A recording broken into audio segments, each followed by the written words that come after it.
All right. Le Seigneur est bon et fidèle.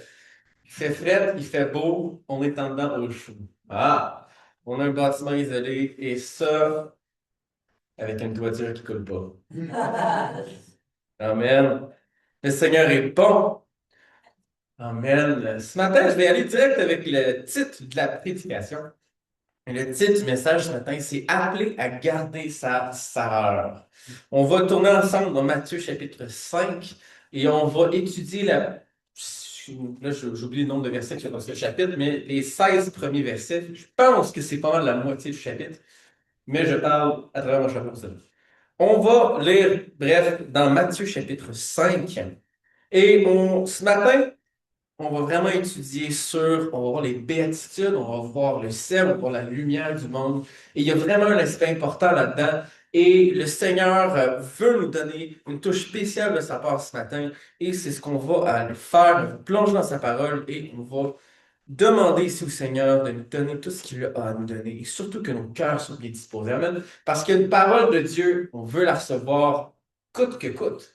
Ça fait pas toujours notre affaire. Ça fait mal souvent, mais on doit être bien disposé à recevoir. Amen. On va prier ce matin avant de commencer. Seigneur, merci. Merci pour ta parole qui est agissante et grandissante dans nos vies. Seigneur, par grandissant, on parle de nous qui comprenons davantage plus ta parole qui grandit dans nos vies, qui fait fructifier notre foi. Seigneur, ma prière ce matin, c'est que par ce passage, par nos discussions, Seigneur, tu puisses nous toucher, tu puisses nous révéler des choses de ton cœur et que tu puisses vraiment nous parler et que ce ne soit pas des choses simplement qu'on apprend un dimanche matin et qu'on oublie le reste de la semaine, mais que ce soit des choses, Seigneur, qui nous marquent, qui nous touchent et qui fait progresser notre foi.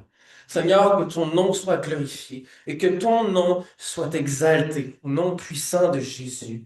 Amen. Merci Seigneur parce qu'il est bon, il est grand, il prend soin de nous et il est fidèle. Le Seigneur est fidèle, sa parole ne change jamais.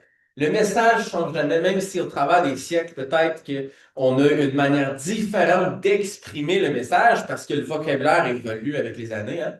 Le vocabulaire, les mots, ça évolue. Les contextes changent. En Asie, au Québec, c'est pas le même contexte, on s'entend. Là où ce livre a été écrit, c'est pas dans le même contexte qu'au Québec, où il y a 4 saisons par année. On a l'hiver, l'automne, le printemps puis l'été. Il y a toutes sortes de choses qui sont pas nécessairement pareilles, et en sans compter que avec le temps, les choses changent. N'est-ce pas? Les choses changent, les choses évoluent, et ça fait partie de la game, si on veut. Mais Dieu est fidèle et Dieu change pas et son message n'a jamais changé et il ne changera jamais. Amen.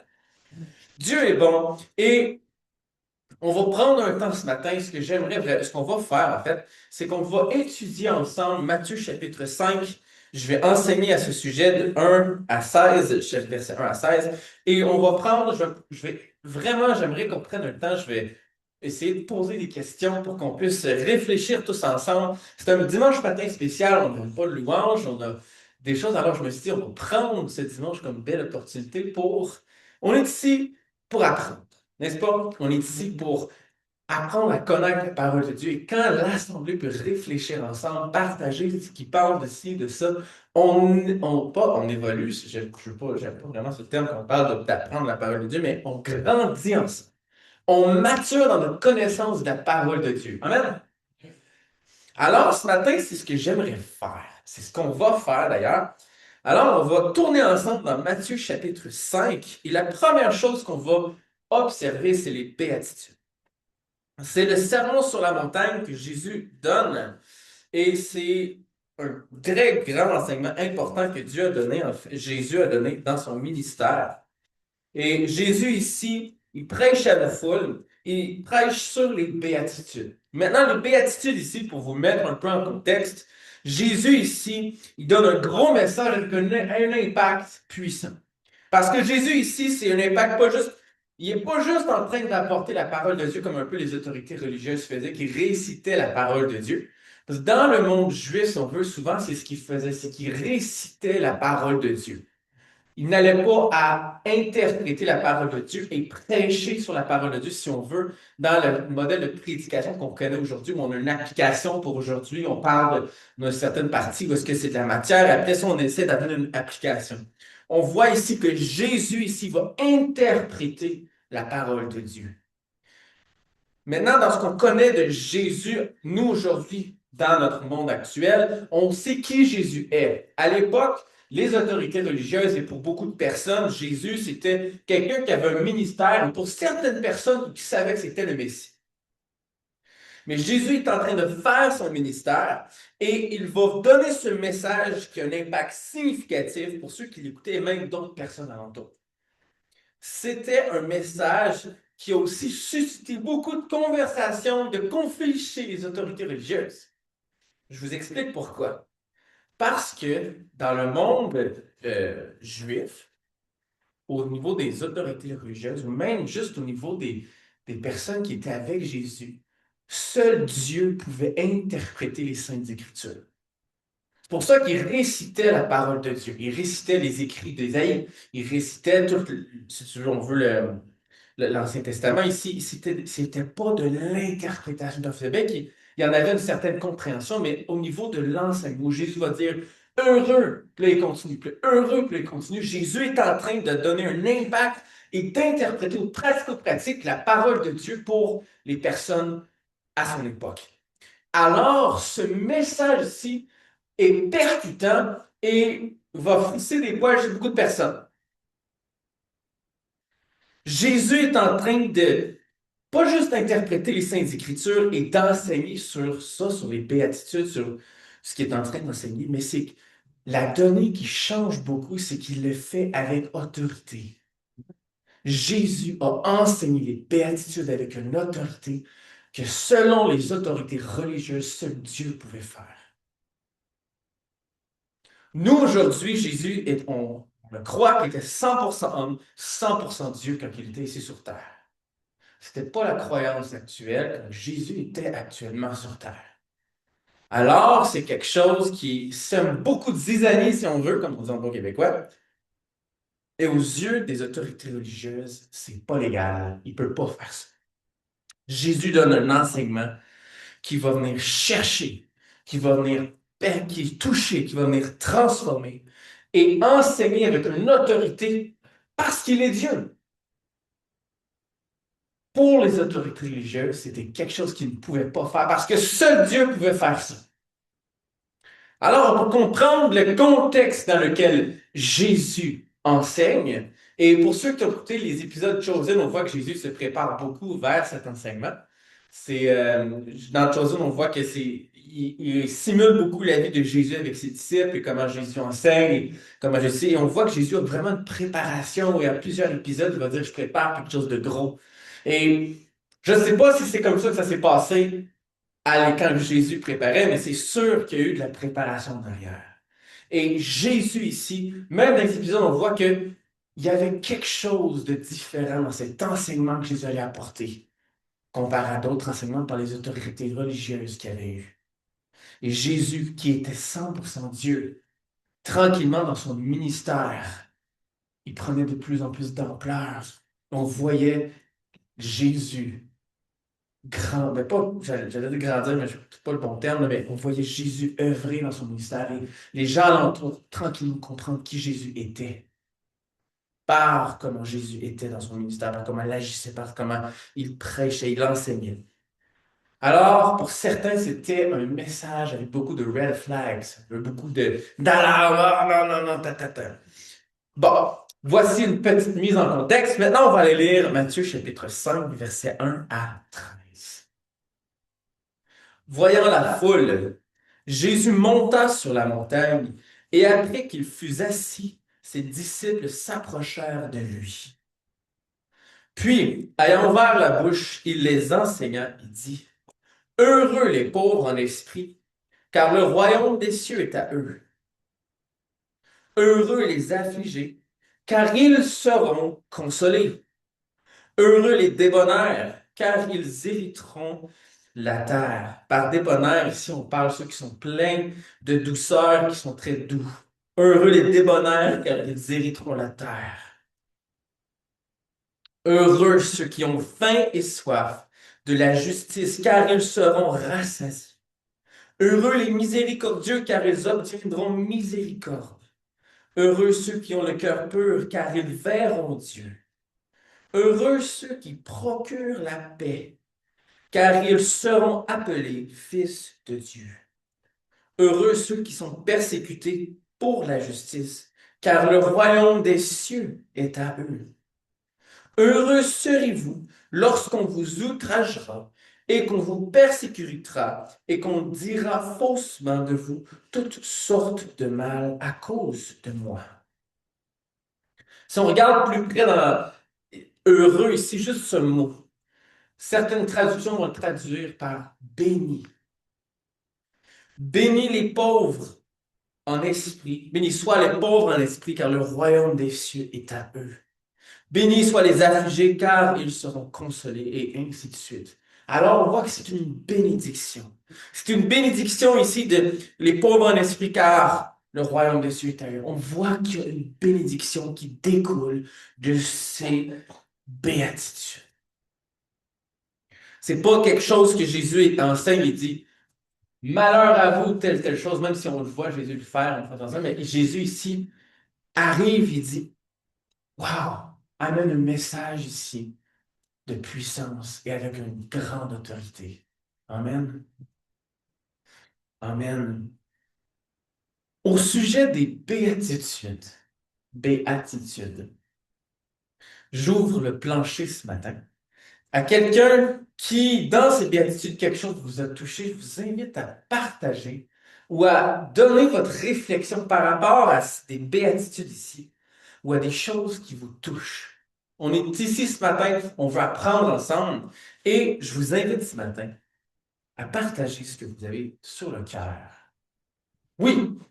Euh, quand tu lis justement tous les passages avec les toutes les sections, parties qui viennent après, en fait, ce que Jésus enseignait, je pense que c'était quand même contradictoire à ce qui était la pensée de l'époque. Où, mettons, on pensait que c'était les riches qui avaient la faveur de Dieu, puis quand tu étais pauvre, ça voulait dire que tu étais maudit de Dieu. Et quand Jésus arrive, puis dans le fond, il est quand même en train d'enseigner le contraire. Il parle du pauvre en esprit, donc il parle des gens peu éduqués.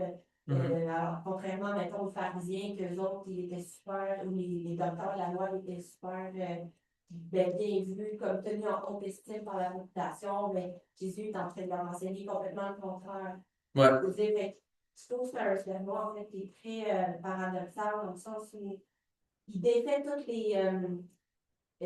les pensées, les croyances des gens de l'époque. C'est un sermon qui a dû frustrer les pharisiens qui ont écouté ça. Fait que moi, ça me parle, ça me touche parce que je suis comme, hey, ce que Jésus est en train d'enseigner, c'est carrément le contraire de la pensée du monde.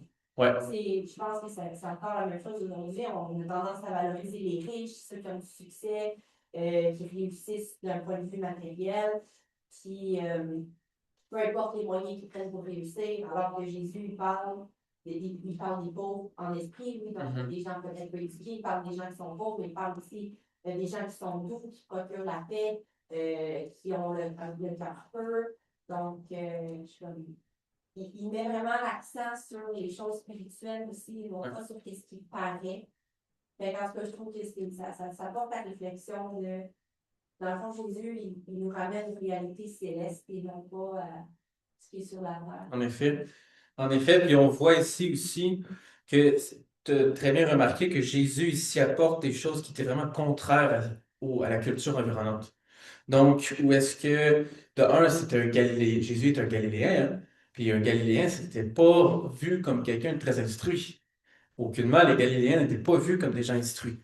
Donc, déjà que c'est un Galiléen qui est en avant, qui prêche, qui apporte cet enseignement, non seulement ça, on voit ici bénir les pauvres en esprit. Ouf, au niveau de, c'est un pharisien, une autorité religieuse, déjà là, tu as une cloche qui sonne, puis car ils hériteront le royaume des cieux. Car le royaume des cieux est à eux. Ouch! Fait qu'on voit que c'est pas rapport avec une image qu'on peut donner, mais on voit que c'est par rapport ici à Jésus qui va toucher sur les pauvres en esprit, les affligés, les débonnaires. Puis après, ça switch. On voit au verset 6 que c'est heureux ceux qui ont faim et soif de la justice. On parle plus nécessairement de, tu sais, quand on parle avec le verset 2, 3, 4 et 5, on voit un trait descriptif de personnes. Par exemple, les pauvres en esprit, les affligés ou les débonnaires. Ensuite, quand on va au verset 5, ben, on parle de personnes en général qui ont soif de la justice. Ils vont être rassasiés. Ceux qui sont miséricordieux, ils obtiendront la miséricorde. Ceux qui ont le cœur pur, ils verront Dieu. Ceux qui procurent la paix, ils seront appelés fils de Dieu. On voit ici que Jésus ne va pas juste toucher des personnes qui paraissent comme s'ils ont toutes. Puis tu l'as bien dit, c'est que Jésus, il va toucher quelque chose. Ce qu'il enseigne va contraire, against the flow. C'est contraire merci, merci, Gab, ça va contre-courant. Et c'est ce qui, pour moi, c'est la cause, comme tu as dit, qui fait en sorte que ça frappe beaucoup de personnes, ça frappe surtout les autorités religieuses, parce que c'était surtout eux qui menaient une bonne image. Est-ce qu'il y a quelqu'un d'autre? Gab. Cette information, juste de même, parce que ça a un peu rappelé ce que tu disais sur les guides prioritaires. Parce que quand tu regardes les traductions, des fois, ça peut. Ça peut, ouais. Et quand tu regardes dans les dictionnaires, je pense que c'est le Webster en anglais, parce qu'en anglais, c'est sur bless. Ouais. En fait, c'est vraiment set apart for God. Il faut savoir que, comme un peu le début tu disais, c'est sûr que c'est venu chercher les autorités religieuses parce que ce que ça dit, c'est si tu remplaces le heureux par ayant la faveur de Dieu. Ou mis à part pour Dieu. Mis à part pour Dieu, peu importe, c'est sûr que les prêtres vont être comme qui tu prends. Ben oui, parce que ça défie toute la structure qu'on met en place. C'est ça. Complètement. Et c'est vraiment ça, quand on se laisse, quelqu'un béni par Dieu, c'est qu'il y a la faveur de Dieu. Exact. C'est ça qui est, en tout cas, Ben non, c'est très pertinent. Puis c'est ce qui est très. C'est fou parce que d'où pourquoi ça cause tellement une grosse vague, parce que ça. Ils se concentrent sur les personnes que normalement ils ne sont pas bien vus, sont marginalisées dans la société juive. Fait que ça sème la zizanie. C'est le bon terme ce matin, ça sème la zizanie. mais c'est ce que Dieu a dit. Je ne suis pas venu pour la paix, mais je suis venu pour ici. Exactement. Puis Jésus est venu pour ceux qui étaient dans le besoin. Amen. Est-ce qu'il y a quelqu'un d'autre?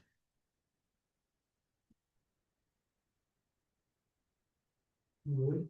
Oui. Miséricordieux, c'est pardonnant. Miséricordieux, ouais, dans le fond, c'est d'avoir de la miséricorde. Là, j'avoue que je n'ai pas la définition en tête présentement.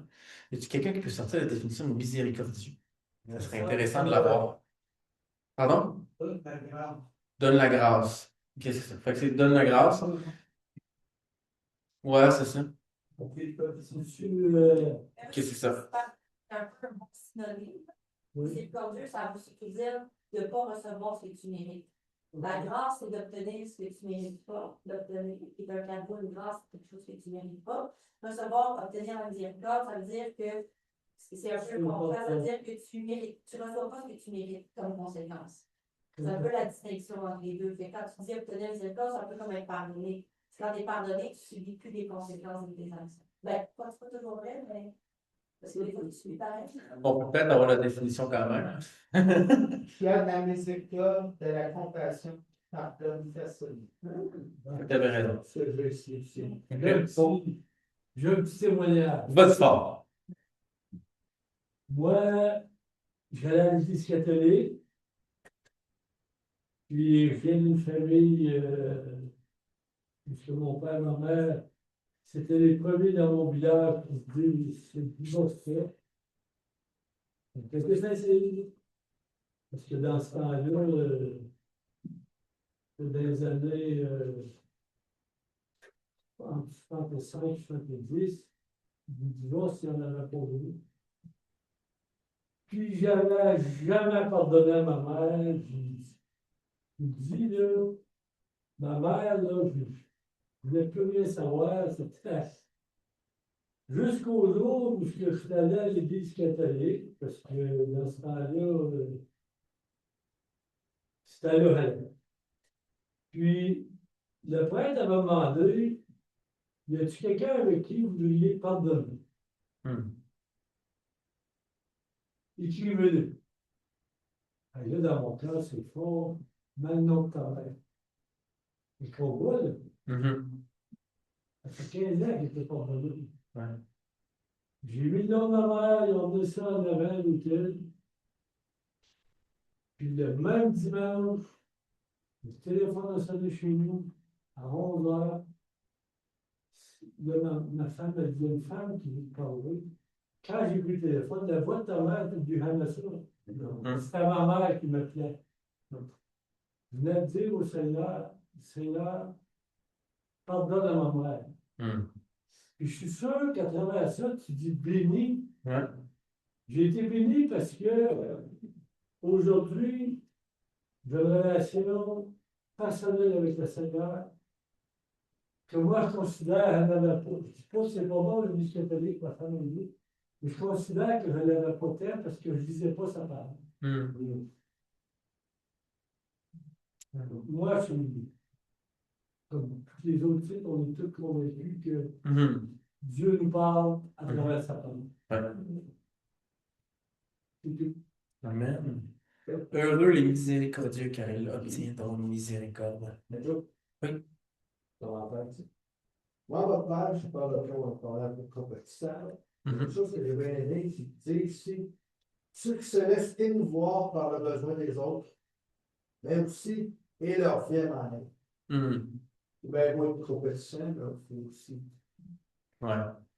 Pour à notre tour aussi venir en On aide. va montrer que tu. Ouais, effectivement. Heureux les pardonnés, car ils obtiendront miséricorde. Heureux les compatissants, car ils obtiendront compassion. Ils sont heureux parce que dans une traduction, c'est plutôt, surtout en français, un mot grec, oui, c'est ça, un mot dans le grec ici peut, tu as plusieurs traductions en français parce que tu as beaucoup de subtilité dans le grec. Heureux les miséricordieux, car ils obtiendront miséricorde. Amen. Heureux ceux qui procurent la paix, car ils seront appelés fils de Dieu. Amen. Est-ce qu'il y a quelqu'un qui a un dernier partage à faire ou un petit témoignage par rapport à quelque chose sur les béatitudes? Oui, il y en a deux, on va y aller après. Moi, j'ai fait autrefois le programme sur le pardon à l'église. Et puis, moi, ça m'a beaucoup aidé parce que j'avais des conflits avec ma famille.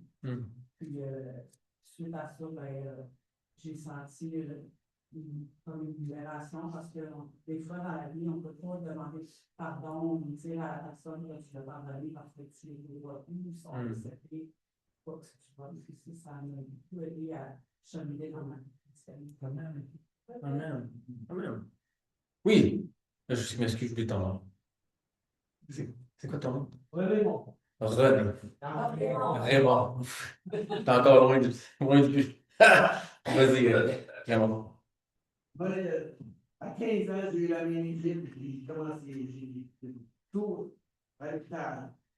Et puis, je ne connaissais pas Dieu dans le temps, mais je savais que je n'avais pas fait tout toute ma vie, il fallait que Dieu pouvait me guérir. Et puis, avec les amis, je me couchais, puis je me réveillais à cause de tout. Mais quand il va aller, vous connaissez les yeux? Je pensais que c'était pour lui. Je les savais. Après ça, j'ai rencontré le Seigneur plusieurs années plus tard. Et puis, j'allais toutes les lumières, les guérisons, tout ça. Là, on prie sur moi après les fois. Puis, j'ai pas été guéri, là. Et puis là, je ne voulais pas aller chercher une opération à cause que si je vais chercher les docteurs, voilà pas. Regarde les yeux, parce que je crois pas que c'est guéri, ouais, on parle, tout ça. Mais ma soeur, elle m'a dit, va chercher la guérison, parce que c'est le docteur, c'est Dieu qui guérit les mains du docteur. Amen. Là, j'ai compris, j'ai dû chercher l'opération. Et puis, là, j'étais sur je savais que j'étais pas rentable. J'étais un de ceux qui entraient le mieux pour se sauver. Amen. Wow. Le Seigneur est bon. Wow. Amen. Dieu est fidèle. Amen. Amen. Dieu nous bénit et Dieu n'arrête pas de nous bénir. Amen. Amen. Si on retourne dans Matthieu chapitre 5, on peut avoir au chapitre 12, où on parle ici du sel de la terre et de la lumière du monde. Jésus ici vient de parler des béatitudes et on voit qu'on peut aller chercher beaucoup de leçons ici par rapport aux béatitudes dans notre propre vie. On voit ensuite, on dirait ici que Jésus vient approfondir un peu tout ce qu'il est en train de dire. Matthieu 5, versets 12 à 13.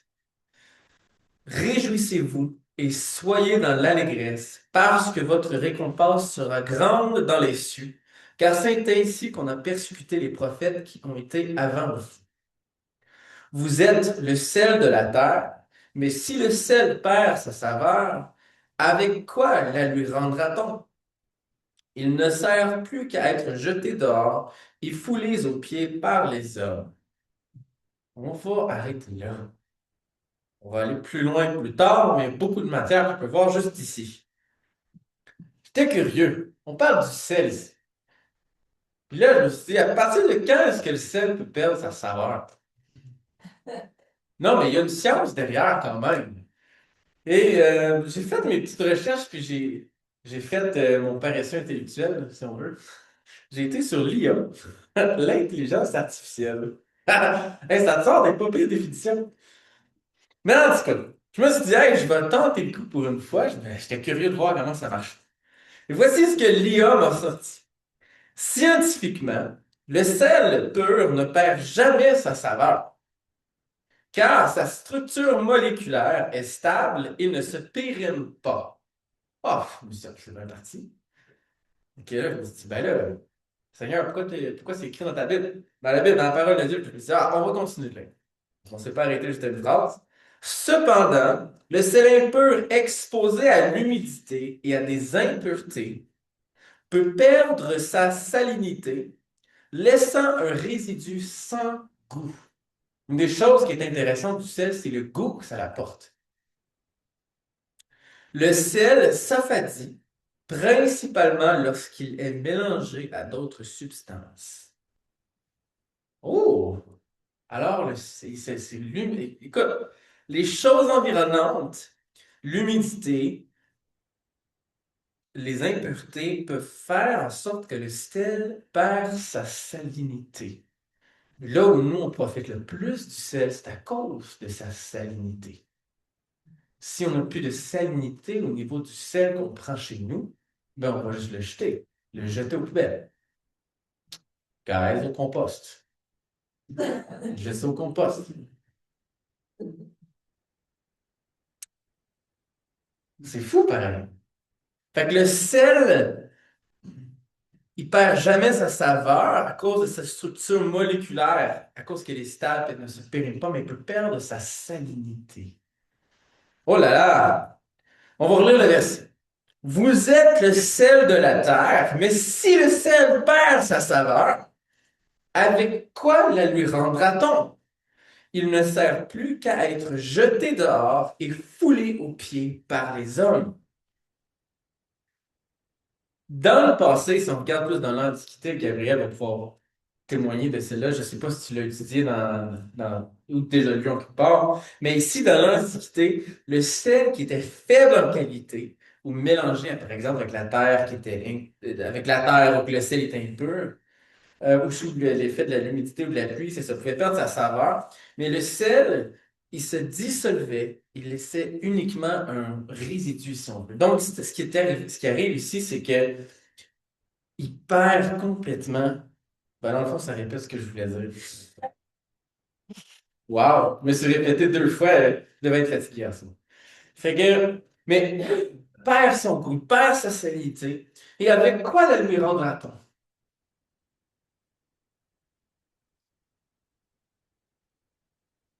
L'IA aussi est sorti ici sur un aspect métaphorique. Il disait ici que la phrase, entre guillemets, si le sel perd sa saveur, ça évoque la perte de l'utilité ou de la fonction, soulignant ce que le sel impur ne sert plus à conserver ou à donner du goût. La salinité. La salinité du sel, si elle perd cela, ça donne plus de goût et c'est plus utile pour conserver. Jésus amène ça aux chrétiens. Vous êtes le sel de la terre. Mais si le sel perd sa saveur, avec quoi la lui rendra-t-on? Juste cette phrase-là. Mais si le sel perd sa saveur, avec quoi la lui rendra-t-on? C'est question d'un impact que l'environnement du sel peut avoir sur le sel. On désire, en tant que chrétien, être utile pour le royaume de Dieu. On est un sel, on est chacun ici un grain de sel et on ne veut pas perdre notre saveur. On parle de l'importance à garder notre saveur. Le sel qui perd sa saveur n'est plus utile pour conserver ou donner du goût.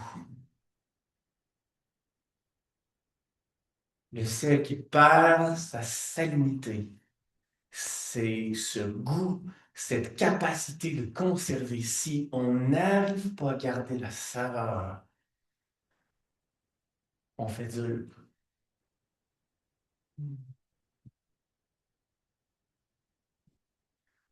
Un fait intéressant ici, et c'est un des professeurs qui m'a partagé quand j'étais en train de faire mon baccalauréat, et il disait que le fait intéressant sur le sel ici, que dans l'Antiquité, où je pense qu'encore aujourd'hui, le sel ici, c'était même utilisé comme saveur. On pouvait donner une poche de sel comme saveur à quelqu'un.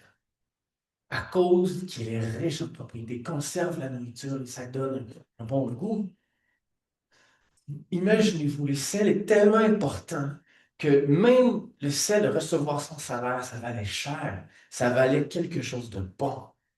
Tu pouvais le recevoir ton salaire, on veut dire ici que ça peut subvenir à tes besoins. Le sel, une poche de sel,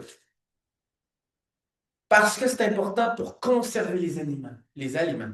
Et si on regarde là où la Bible a été écrite, plus au Moyen-Orient ici, le sel est important parce qu'ils n'ont pas de frigo, là. Ils n'ont pas de frigidaire. Ils n'ont pas de congélateur non plus. Fait que conserver la nourriture, ça prenait le sel pour la conserver. Ici, on a beaucoup de sel pour alimenter notre steak, si on veut, on met un peu de sel, un peu de poivre. Bon, merci, on assaisonne. Wow! On assaisonne le sel, non, on assaisonne le steak. Et on apporte un goût, et c'est bon, mais là-bas, c'est pour conserver la nourriture. On conserve la viande avec du sel.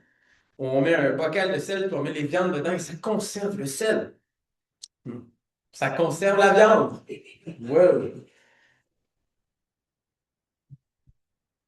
Nous sommes le sel de la terre. Vous êtes le sel de la terre, mais si le sel perd sa saveur, avec quoi la lui rendra-t-on? Il ne sert plus qu'à être jeté dehors et foulé aux pieds par les hommes. Maintenant, parlez-moi un peu sur ce verset. Qu'est-ce qui vous touche? Ça vous révèle-tu quelque chose? Est-ce qu'il y a quelque chose qui vous touche qui amène une réflexion plus tard? Oui. Mhm. La phase de saveur, c'est sa foi, dans le fond, c'est une même par la foi. Mhm. Comment on fait pour le rendre, mais c'est la foi vraiment. Mhm. Mais c'est ça. Ouais, c'est un peu ça, oui, parce qu'on voit que l'environnement, l'humidité ou la mauvaise, quelque chose d'impur va contaminer le sel, il perd sa saveur. Puis on le voit, on peut le voir en tant que chrétien, si on veut, si on se laisse trop impacter par les choses du monde, on perd notre saveur. La vérité ne doit pas changer. Le message lui-même est peut-être différemment véhiculé comme dans nos mots, dans notre manière d'être, mais le message ne change jamais. Et le sel ne doit pas perdre sa saveur. Amen. En effet, donc c'est de faire attention, je pense ici, à tout ce qui nous environne. La pensée du monde, c'est pas la même chose qui est dans la Bible. Il faut faire attention. Merci beaucoup, mon frère. Est-ce qu'il y avait autre chose, quelqu'un d'autre? Oui, Gab. Ben, effectivement, le sel, s'il est mélangé avec d'autres matières environnantes, peut perdre sa salinité, comme tu l'as dit. Il peut retrouver. Et c'est un processus qui est quand même chimique. OK. Ce qui veut dire que c'est un processus qui est difficile. Fait qu'effectivement, ça serait plus facile de le jeter à l'extérieur, de s'en débarrasser.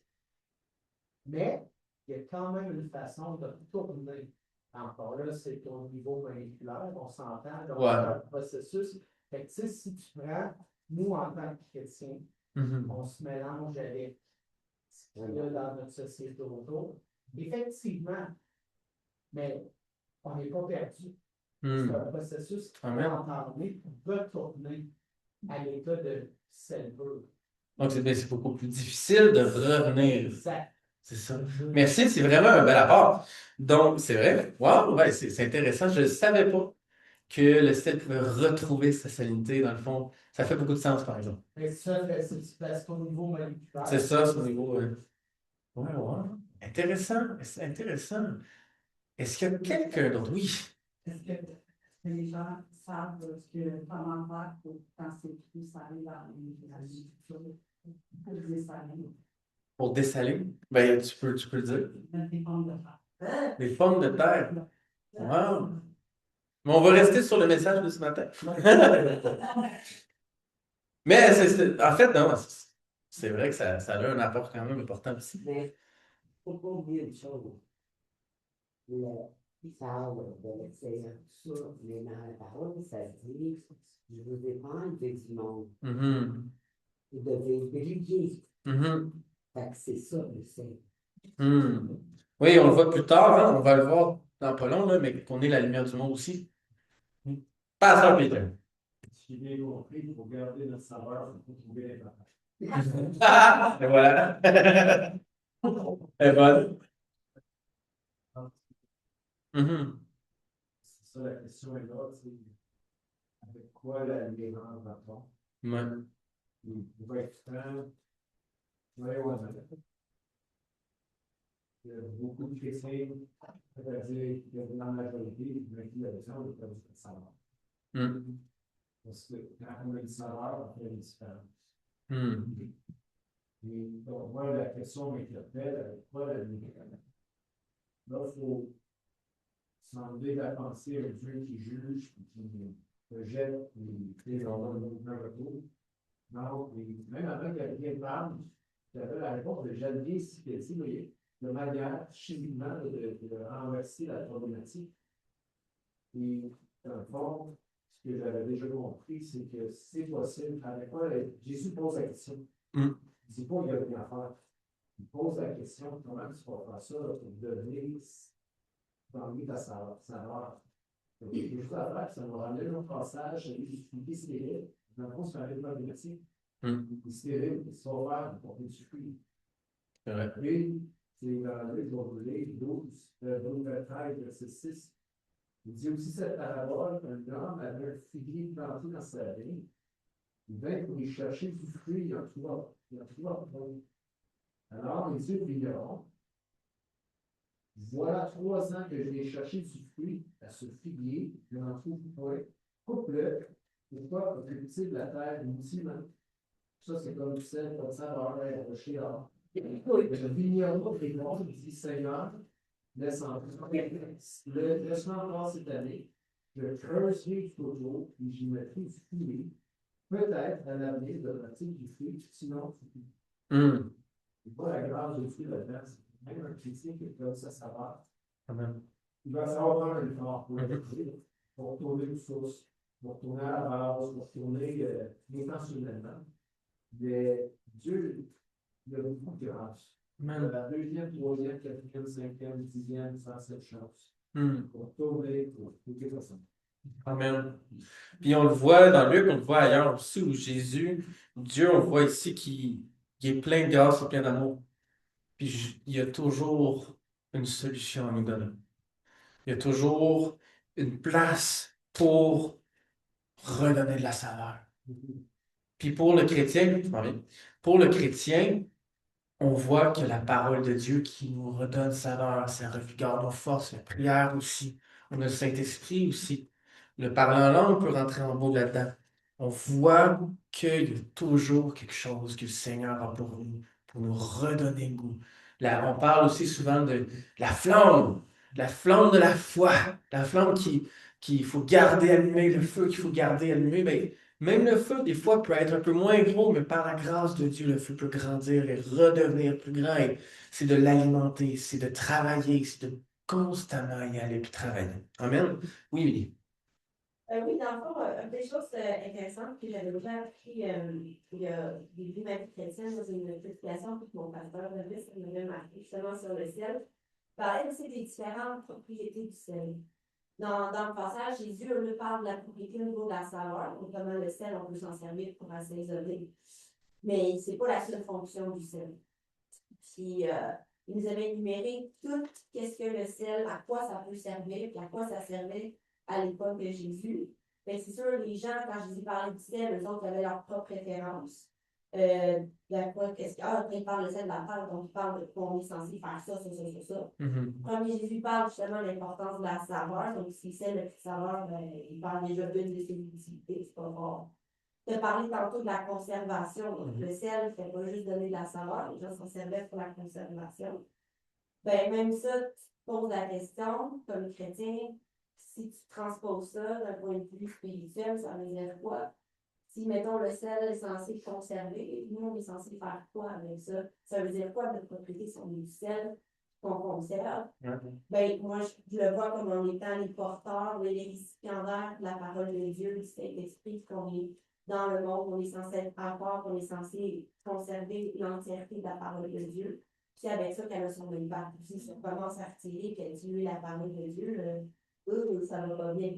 Puis autre chose que je me souviens qu'il avait dit aussi, c'est que le sel il se servait du sel aussi pour stériliser des plaies.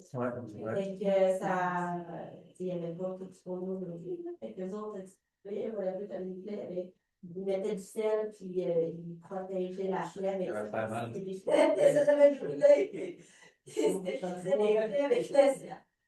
Fait que je me dis, d'une certaine manière, le sel, je ne sais pas si on peut dire que ça a guéri, mais en tout cas, ça servait ça pour éviter que ça s'enlève. Nous autres, on a un rôle. La Bible dit qu'on est des ambassadeurs, on est des médiateurs entre Jésus et les hommes, et Jésus entre nous autres, Dieu. Et d'une certaine manière, nous autres, on est appelés, même on le voit dans les béatitudes, avec des pacificateurs à propager la paix.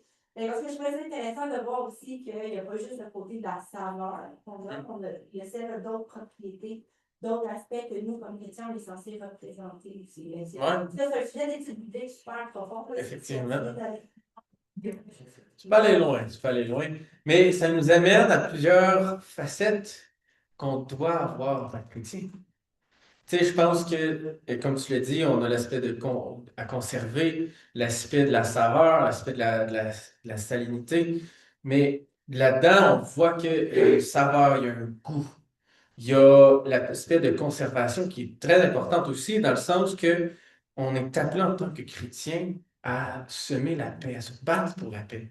Pas à chercher à semer le conflit, puis à argumenter, puis faire toutes sortes de conflits, mais on est appelé à conserver. Oui, conserver le message, en effet, mais aussi à conserver dans la parole de Dieu. On est appelé à se conserver dans la parole de Dieu, puis à être conservateur, si on veut. On est appelé à faire ces choses, et je pense qu'une des choses là-dedans aussi, dans l'aspect de conserver, c'est qu'on conserve sa foi, qu'on garde notre saveur. Tout va ensemble, finalement. Alors, si on prend soin on a vu 3 aspects du sel, mais si on prend soin de notre esprit, si on prend soin de notre corps, si on prend soin du niveau de l'âme, c'est plus le niveau du cœur, si on veut, on a quelque chose à faire. Tous les 3 aspects de la vie de l'être humain impactent l'être humain. Il y a l'aspect de toutes ces choses qui nous impactent, et c'est pas pour rien.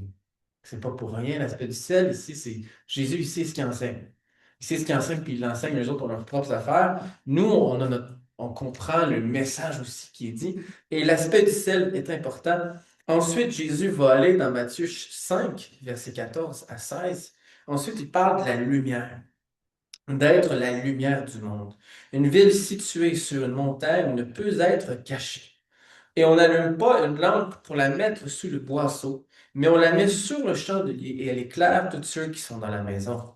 Que votre lumière luise ainsi devant les hommes, afin qu'ils voient vos bonnes œuvres et qu'il glorifie votre Père qui est dans les cieux. On n'est pas juste appelé à être le sel de la terre, on est appelé à être la lumière du monde. Les ténèbres, c'est une absence de lumière. Les ténèbres, c'est une absence de lumière. Alors là où un chrétien voit les ténèbres, il y a une opportunité d'être la lumière dans ces ténèbres. Amen. Et ça fait partie d'une part d'être le sel de la terre aussi. Ça fait partie de conserver la saveur que nous avons. Ça fait partie de conserver l'impact et le message de l'Évangile ici. Nous sommes la lumière du monde et on doit propager ce message et ne pas se gêner à laisser cette lumière se répandre. Amen. Amen. Que la lumière que le Seigneur met en nous, qu'il est en nous, puisse se répandre, qu'on ne puisse pas laisser des ténèbres sans lumière, mais qu'on puisse s'efforcer à aller vers ces ténèbres pour ramener la lumière. On n'est pas appelé à faire et agir avec de bonnes œuvres pour s'en rendre la gloire, mais ici, c'est pour que les gens puissent témoigner de ces bonnes œuvres et amener la gloire à Dieu qui est dans les cieux. Amen. Et c'est une partie importante. Alors, ce matin, c'était un bon matin. J'ai bien aimé toutes les millions de réflexions, ça m'a beaucoup instruit. Et on a vu que c'est important ici que nous sommes appelés à garder notre saveur. En gardant notre saveur, nous sommes la lumière du monde. En gardant notre saveur, nous sommes qui Dieu veut que nous soyons. Les béatitudes ici venaient dans un contexte et Jésus disait ici que dans le fond, ceux qui sont dans le besoin, ce sont des gens que Dieu aime, ce sont des gens que Dieu est là pour. Il est venu pour ceux qui ont besoin d'aide, qui avaient un besoin. Et l'Église est là pour ça aussi. L'Église est là pour ceux qui sont dans le besoin. On est là pour aider, on est là pour aimer et pour garder notre saveur, pour conserver aussi le message de l'Évangile, conserver toutes les propriétés de ce que c'est de conserver. C'est important de prendre soin de ce que Dieu prend soin d'eux, de ce que Jésus cherche à prendre soin d'eux. C'est pas d'amener une bonne image, c'est d'être authentique. C'est d'être en amour avec la parole de Dieu, s'instruire par la parole de Dieu, d'être instruit, de grandir et de produire de bons fruits. Amen. Amen. Amen. Alors, Seigneur, merci. Merci, Seigneur, pour ta parole, Seigneur, qui a un impact dans chacun de nos cœurs. Ce matin, Seigneur, ma prière, c'est que ce qu'on a vu ce matin, ce qu'on a médité ensemble, sur toutes les discussions qu'on a eues, Seigneur, que ça puisse avoir un impact et que ça puisse vraiment aller au fond de notre entendement, Seigneur, pour qu'on puisse comprendre et appliquer ces choses qu'on a pu entendre et discuter dans nos cœurs, Seigneur. Qu'on puisse voir ta parole avoir un impact dans nos vies. Qu'on puisse être un sel qui est bien conservé, qui est bien, Seigneur, qui est à l'abri de l'humidité, toutes les impuretés pour ne pas être contaminé. Seigneur, et la triste réalité, c'est que je pense que tout le monde ici dans l'Assemblée, on est tous contaminés à une certaine partie. Et Seigneur, mais on a vu ce matin que c'est pas impossible de retrouver la salinité, l'aspect de conservation, l'aspect du goût, Seigneur. Alors, Père, ce matin, ma prière, Seigneur, c'est que pendant qu'on retourne chez nous, pendant qu'on va vivre notre semaine, que Seigneur, tu puisses redonner goût, que nous redonner goût comme on peut redonner goût au sel, Seigneur, comme on peut redonner cette salinité au sel, cet aspect de conservation, Seigneur. Puisses-tu nous donner, Seigneur, ce courage d'être la lumière du monde, de franchir et d'aller, Seigneur, mettre de la lumière dans les ténèbres. Qu'on puisse être, Seigneur, un ciel qui a de la saveur, cette saveur, quand on y goûte, c'est bon, Seigneur. Quand on partage un bon repas avec bien assaisonné, Seigneur, et souvent il y a toujours du sel dans l'assaisonnement, Seigneur, et qui est bien assaisonné, c'est plaisant de partager, ça goûte bon, Seigneur, et souvent on le fait en bonne compagnie. Alors, Seigneur, je prie que tu puisses vraiment nous toucher, que, Seigneur, ce sel que nous sommes puisse donner du goût à d'autres, puisse donner, Seigneur, du goût à d'autres pour le message de l'Évangile. Merci, Seigneur, pour tout le monde ici. Merci pour la soif que tu nous donnes pour ta parole, Seigneur, pour qui tu es, Seigneur, et la prière. Qu'on puisse passer du temps à la prière, Seigneur, et à se rapprocher de toi. Seigneur, c'est pas rare que j'ai entendu au sujet de notre assemblée ici que ma maison sera une maison de prière. Que nous soyons une maison de prière, Seigneur, remplie de personnes qui, si on fera la métaphore ici, le sel que nous sommes, qu'on soit plein de personnes de bon goût, Seigneur, de bonne propriété, saline. Seigneur, que ton nom soit glorifié. Bénis le restant de la journée, Seigneur. Bénis la semaine et que ton nom soit glorifié au nom de Jésus. Amen. Amen. Amen. Bon dimanche tout le monde. Il y a du café dans l'entrée. Il y a même du gâteau. Il y en a encore. Ben, tu peux aller une troisième fois si tu veux. Profitez bien du gâteau. Parce que moi, j'avoue que je mange pas grand gâteau. Fait que c'est ça bien qui passe. Bon appétit. Yes. C'est pas bien long. Oui. Savais-tu quand tu travaillais au pasteur, on vendait du sel, la Oui. confection Oui, je me rappelle. des vêtements. Il y avait une compagnie qui m'achetait 5 tonnes du coup. Un gros abattoir, là, à chevaux. C'était ça sur le pot, conserver les pots.